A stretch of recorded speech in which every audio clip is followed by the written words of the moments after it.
Hello friends, welcome to my channel know with me. तो आज मैं आपको एक ब्रेकिंग न्यूज़ बताने वाला हूं कि आईटीआर पोर्टल पे, इनकम टैक्स पोर्टल पे आईटीआर 1 फॉर्म यानी कि सैलरी फॉर्म और आईटीआर 4 फॉर्म जो कि income from business and profession from presumptive income होता है, वो आज इनकम टैक्स साइट्स पे अपलोड हो चुका है। तो आज से आप आईटीआर 1 और आईटीआर 4 फॉर्म जो है वो फाइल कर सकते हैं, अपनी रिटर्न्स जो है वो फाइल कर सकते हैं फॉर द फाइनेंशियल ईयर 2019-20 यानी कि असेसमेंट ईयर 2020-21। तो आज से आप फॉर्म भर सकते हैं, फाइल कर सकते हैं। और मैं आपको आज अभी बताऊंगा कि हम इस फॉर्म्स को या इस इंफॉर्मेशन को कैसे फाइल कर सकते हैं या फॉर्म्स को कैसे फाइल कर सकते हैं। तो आइए देखते हैं आईटीआर 1 और आईटीआर 4 फॉर्म। तो ये देखिए, मैंने इनकम टैक्स की website income tax India e-file.gov.in को कर लिया है, ओपन कर लिया है। तो ये आपको स्क्रीन देख लिए आ रही है। तो इसको मैं क्रॉस करता हूँ। ये देखिए, ये जो आज की नोटिफिकेशन है, आज की ब्रेकिंग न्यूज़ है, ITR 1 and 4 for assessment year 2020-21 is available for e filing. Other ITRs will be available shortly. जो अदर ITRs हैं, ITR 2, 3, 5, 6, 7 जो है वो बाद में अवेलेबल होगी। अभी फॉर द टाइम बिंग 5 जून को ITR 1 और ITR 4 जो है वो अवेलेबल हो चुकी है। तो ये आज की न्यू नोटिफिकेशन है, या कह लीजिए आज की ब्रेकिंग न्यूज़ है। तो अब मैं आपको ITR 1 और ITR 4 फॉर्म खोल के दिखाता हूँ। तो आप अगर रजिस्टर्ड यूज़र हैं तो आप यहाँ से लॉगिन करेंगे। अगर आप रजिस्टर्ड यूज़र नहीं हैं तो आपको अपने आप को पहले यहाँ पे इस ऑप्शन से रजिस्टर करना होगा। तो मैं एक बार रजिस्टर्ड यूज़र लॉगिन हेयर करके देखता हूँ। तो यहाँ पे आपका यूज़र आईडी हमेशा पैन नंबर होता है। तो मैं एक बार पैन नंबर डाल दिया मैंने यहाँ पे। उसके बाद आपने जो भी इसका पासवर्ड वगैरह बनाया होगा वो आपने यहाँ पे डालना है। यहाँ पे आप कैप्चा कोड डालेंगे। तो देखिए, ये मेरा अकाउंट जो है वो ओपन हो गया है। इसको हम स्किप कर देंगे। ये डैशबोर्ड खुल जाता है। ये डैशबोर्ड में अब आपने रिटर्न फाइल करनी है। यहाँ पे ई फाइल में जाएंगे, इनकम टैक्स रिटर्न की ऑप्शन आ रही है, इसको सिलेक्ट करेंगे। उसके बाद ये आपका पैन नंबर आ जाएगा, assessment year 2021, ITR form number करना चाहते हैं या 4। 1 में सैलरी की रिटर्न जाती है और 4 में बिजनेस की इनकम की रिटर्न जाती है। तो अगर आपकी सैलरीड इनकम है तो आपको आईटीआर 1 फाइल करनी है। अगर आपकी बिजनेस इनकम है तो आपको आईटीआर 4 करनी है। अगर आपकी सैलरी और बिजनेस इनकम दोनों है तो आप आईटीआर 4 चूज़ कर सकते हैं। तो मैं पहले एक फॉर्म आईटीआर 1 चूज़ करता हूँ सैलरी इनकम का।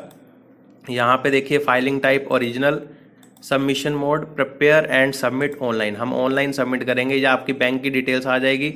मैं इसको सिलेक्ट करूँगा और कंटिन्यू कर दूँगा। आई एग्री पे क्लिक करके कंटिन्यू करिए। ये फॉर्म खुल जाएगा। अब आपको यहाँ पे डिटेल्स जो है वो सारी फिल करनी है। पार्ट ए में आपकी जनरल इन्फॉर्मेशन, आपका एड्रेस, सब कुछ आ जाएगा। उसके बाद देखिए, are you filing return of income under 7th proviso to section 1391 but otherwise not required to furnish return of income. इसमें है कि आपको, अगर आपको 7th प्रोविजो के अंडर अगर आप अपनी रिटर्न को फाइल कर रहे हैं तो आप यस करिए, अदरवाइज नो करिए।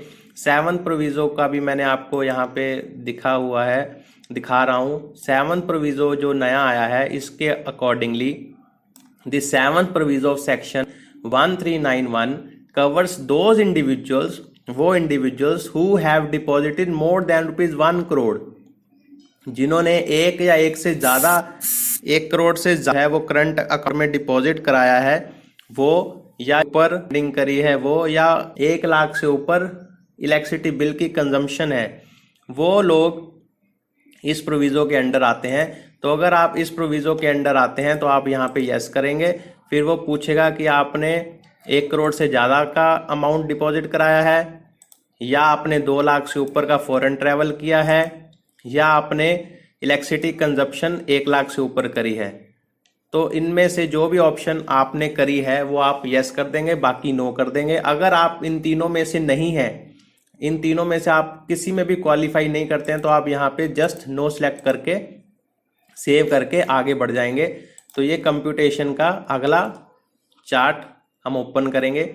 इसमें आपने अपनी सैलरी की सारी इन्फॉर्मेशन देनी है, आपकी कितनी सैलरी है, पर्क्स कितने हैं, उसके बाद आपको कौन से एग्जेम्प्टेड अलाउंसेस मिले हैं आपके। जैसे मैं यहाँ पे एज्यूम करता हूँ कि मेरी सैलरी जो है वो 6.5 लाख रुपए है, 50,000 के मुझे पर्क्स मिले, तो मेरी टोटल सैलरी 7 लाख हो गई। मुझे कुछ लीव ट्रैवल कंसेशन, या आप कह लीजिए लीव ट्रैवल कंसेशन, या पेंशन रिसीव हुई, या मैं यहाँ पे शो करता हूँ कि मुझे जो है 13A हाउस रेंट, मुझे हाउस रेंट का अलाउंस मिला था, तो मैं यहाँ पे अपनी 85 की डिडक्शन उसमें से लगा लेता हूँ।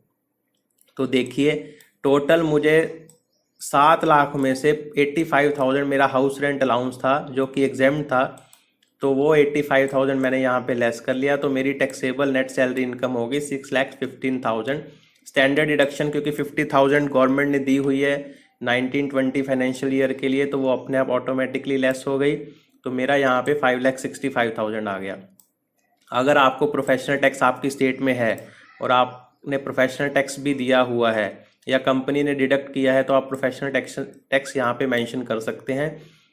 तो ये इस तरह से आपकी सैलरी इनकम बन गई। अगर इसके अलावा आपकी हाउस प्रॉपर्टी इनकम है तो आप यहाँ पे डाल सकते हैं। अदर सोर्सेज इनकम है जैसे कि सेविंग बैंक का इंटरेस्ट आता है, लेट्स सपोज आपको 8,590 रुपीज़ का इंटरेस्ट फ्रॉम सेविंग बैंक आया, तो आप यहाँ पे कर सकते हैं। अगर आपको फिक्स डिपॉजिट भी है या उससे भी कोई इनकम आ रही है, तो आप यहाँ पे income from deposit bank post office यहाँ पे भी कर सकते हैं। अगर नहीं है तो ये हटा दीजिए, डिलीट कर दीजिए। तो इस तरह से आपकी ये सैलरी इनकम की और इनकम फ्रॉम अदर सोर्सेज का सारा टैक्सेबल इनकम कैलकुलेट होके यहाँ पे आ गई। उसके बाद है आपकी 80C चैप्टर 6A की डिडक्शंस। अगर आपको इन्वेस्टमेंट कर रखी है तो वो आप यहाँ पे मेंशन करेंगे। जैसे कि 1.5 लाख की इन्वेस्टमेंट हम करते हैं तो मैंने 1,50,000 यहाँ पे मेंशन कर दिया। मेरी मेडिकल इंश्योरेंस जो है वो चल रही है, तो आप मेडिकल इंश्योरेंस भी यहाँ पे मेंशन कर सकते हैं।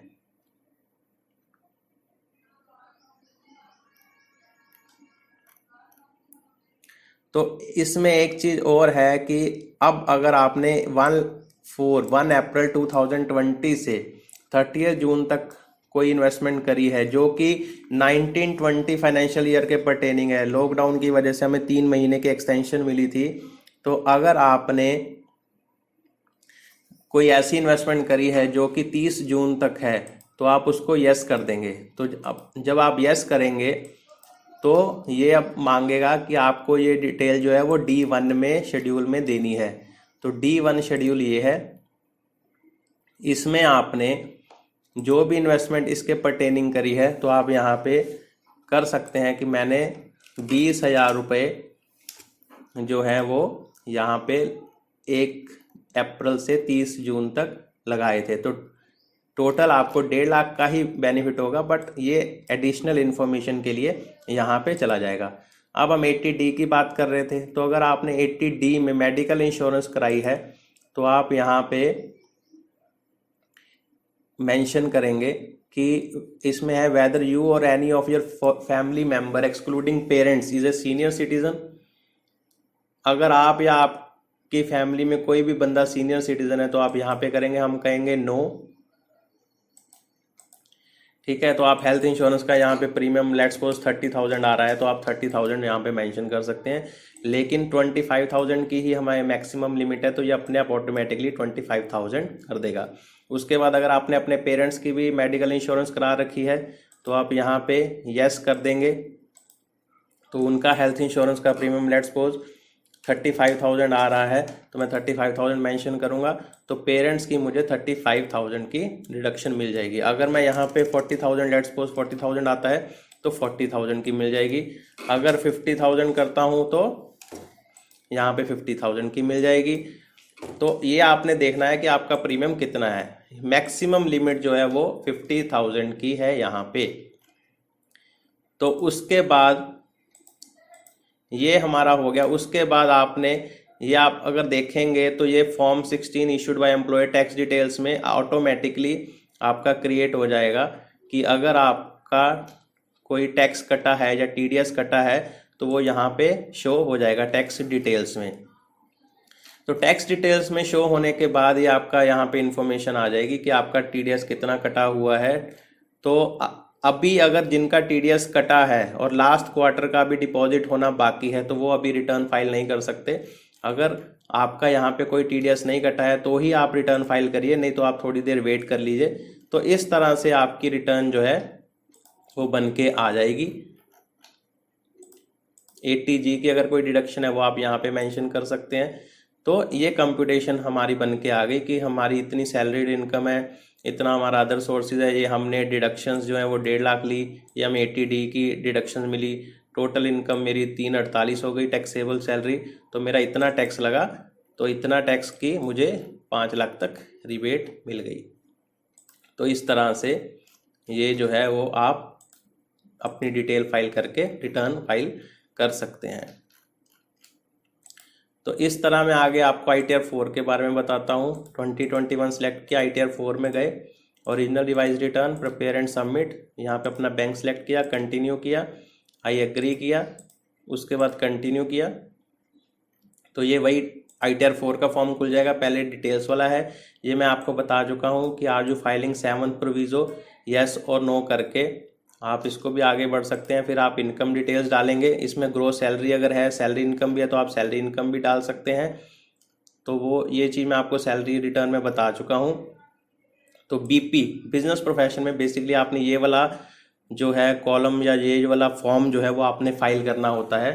यहाँ पे आप नेम ऑफ बिजनेस सेलेक्ट करेंगे, यहाँ पे बिजनेस कोड, कौन से कोड में या कौन सा बिजनेस आपका है उस हिसाब से आप कोड सेलेक्ट करके यहाँ पे आपको ग्रॉस रिसीट्स बतानी होगी कि आपने कितनी टर्नओवर करी है ड्यूरिंग द ईयर 2019-20। अगर वो बैंक अकाउंट में है, चेक से है, RTGS के थ्रू है तो आप यहाँ पे फाइल करेंगे, कैश में है तो आप यहाँ पे दिखाएंगे। 44AD में हमें 6% और 8% का प्रिजम्पटिव इनकम शो करनी होती है, प्रॉफिट शो करना होता है।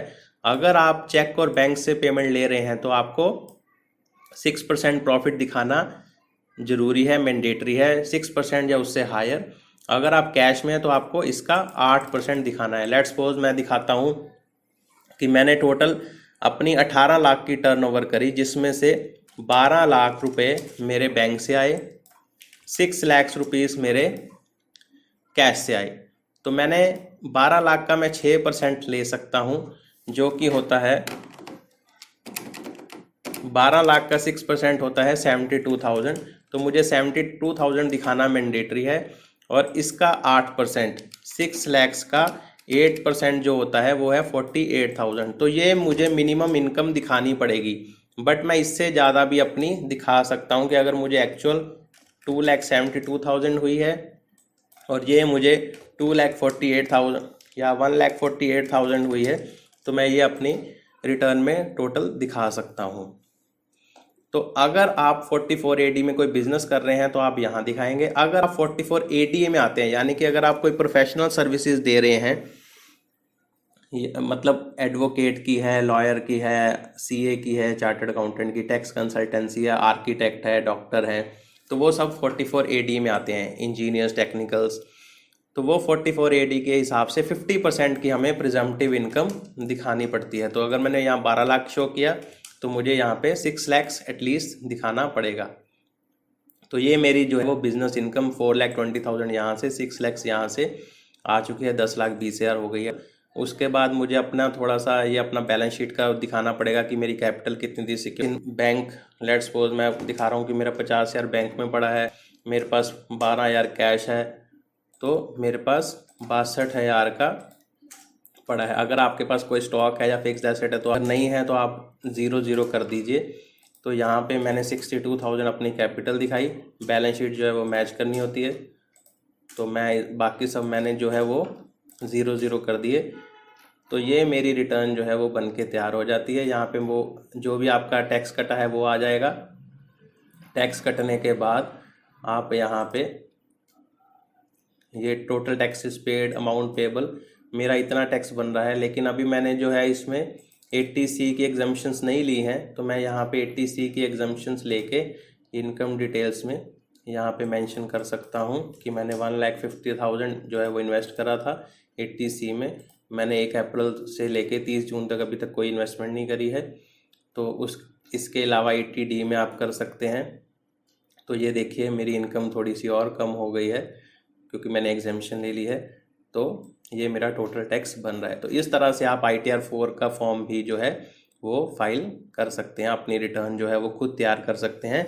लेकिन ध्यान दीजिए कि अगर आपने अभी तक मतलब आपका TDS कट रहा है, आपकी कंपनी ने लास्ट क्वार्टर की TDS की रिटर्न जो 30 जून को जानी है अभी तक फाइल नहीं करी है, तो आप ये रिटर्न अभी ना भरिए। आप ये नेक्स्ट मंथ तक वेट करिए, एक बार 26AS में रिफ्लेक्ट होने दीजिए या आपको फॉर्म 16 मिल जाना चाहिए, तभी आप ये रिटर्न फाइल करिए। अभी तक वैसे आप ना करिए।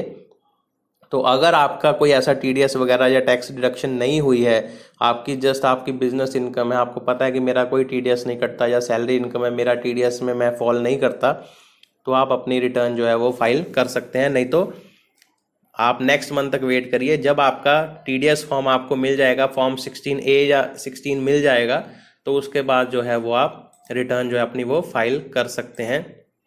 तो इस तरह आज का हमारा ये कंप्लीट हुआ। मैंने आपको ITR 1 और ITR 4 के बारे में बताया कि अपलोड हो गई है, और ये भी बताया कि इस फॉर्म को हम कैसे फाइल कर सकते हैं जो हमें एडिशनल रिक्वायरमेंट्स थी।